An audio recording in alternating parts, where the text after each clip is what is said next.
What is up, guys? It is Cosmonaut here, and this is my first top 10 video. I am bringing you the top 10 things to do in GTA 5 that are not missions.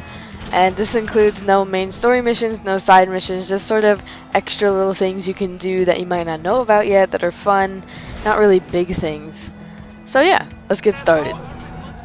At number 10, we've got getting a 5-star wanted level. This may be a bit more fun and exciting than some of the things further up on the list, but because this is a thing that isn't really individual to GTA 5 and something that's sort of given that you're going to do in every GTA anyway, I put it down at number 10 because most people probably already know about this one. It's a thing you can do in most other games. Well, it is a ton of fun, and it does provide some of the most cool action in the game. Especially if you want to use your car skills, then go ahead and do it. Of course, it is a ton of awesomeness, and yeah.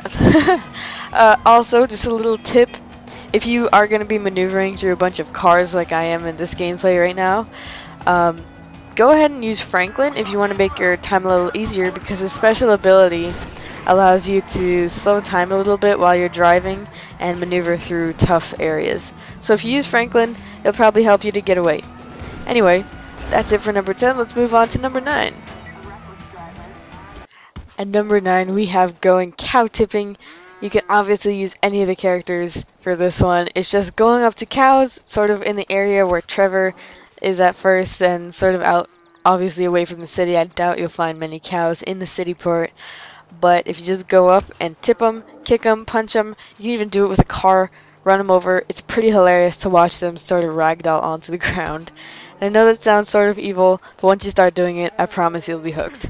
So that's why this one is number 9, and let's go ahead and move on to number 8.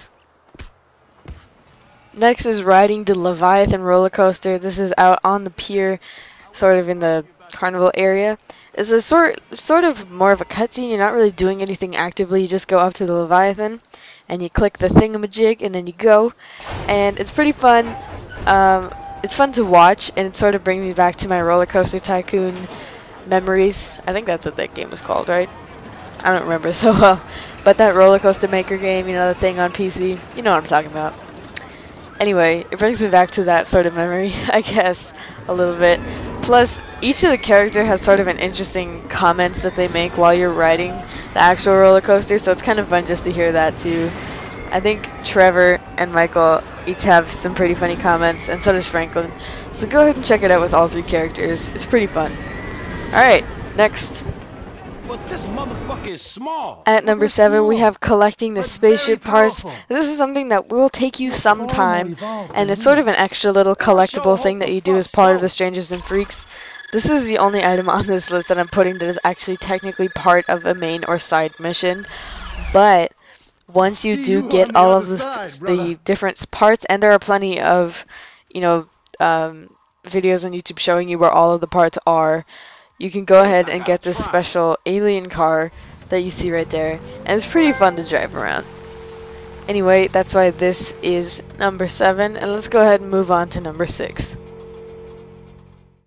This one is get eaten by a shark. It is pretty interesting to watch. You can also try to knife it or fight it or punch it or do whatever you want, but it is quite tough, let me warn you. I've been trying for a while and I'm still not successful. But you can still get eaten by it. That's not too tough. So either way, you can have some fun with the sharks. Go ahead and try it out for yourself at some point. It's pretty interesting. Next up is customize your ride. This is a pretty fun thing to do, especially if you've got money to blow, because we all know that in this game you get a ton of money, especially by the time that you finish the main storyline. You're gonna have like $1 bajillion, just approximately. So obviously there are plenty of options to upgrade your car with. There are different options for every car that you just find out on the street, and it's quite fun. And if you've got money to spend, go ahead and get all of the hottest editions for some car that you like. And it'll be fun to drive around, if not for just making the car itself. Anyway, that's number 5. Let's move on to number 4. Now we have playing grenade fetch with Chop. I'm not going to explain this too much because it's a little bit self-explanatory. Basically what you do is you get ready to play fetch with Chop and then switch from the ball to a grenade. You throw it, he will still fetch it, and watching him explode is sort of bittersweet because I like Chop, but at the same time it's kind of funny. Anyway, it's pretty fun. So I highly recommend this. It's one of the most fun things that I did. So yeah, go ahead and do it sometime.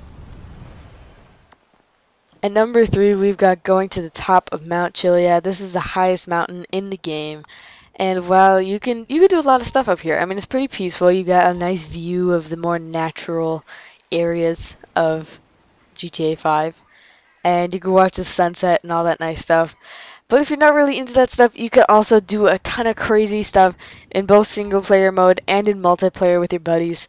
You can like parachute off the mountain, you could ride motorbike down it, you can do pretty much anything. There's a lot of cool stuff. Plus, I think there's one mission with one of the Strangers and Freaks, one with that dude Dom, where you basically parachute onto it and then bike down the mountain, which is also pretty fun. So yeah, if you can ride down this, props to you, because it is quite tough to do it without dying.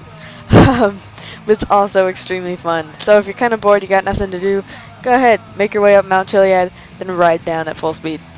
It's pretty awesome. Alright, next one. Number 2 is stealing a fighter jet. This is something you could take off a military base. It's kind of hard to get, first of all, so the process of getting it is pretty fun if you like, you know, shooting and fighting and all that. Plus, you could do a lot of tricks with it, and this is the coolest plane by far, if not the coolest vehicle in the game. There's a ton of stuff. You can also use it in multiplayer. It's really fun. I highly recommend that you try and net it out at some point. Number 1, what you've all been waiting for, revisit Grove Street. This was one of the best parts of the game for me, but it's also bittersweet because if you're a fan of San Andreas, you will recognize this place and know its layout by heart. Because this obviously does take place in the same city that San Andreas took place. But the thing is, it has at this point been taken over by Ballas, which was the enemy gang in San Andreas. So another fun thing to do while you're in the area, you know what I mean, is to fight off the Ballas, get into a war with them, and winning just feels really good, just to get some vengeance. Anyway, I hope that you guys enjoyed this top 10 video. I had a lot of fun making it. If you'd like to request any kind of top 10 or any video or anything like that, go ahead and leave a comment or send me a PM, or you can email me. I've got my email in the description box thingamajig on my channel. So do any of that good stuff. Oh, by the way, if you do stay here too long, they will attack you. Anyway, that is the end of my video for now, guys. Thank you very much for watching. I hope to see you in the next one.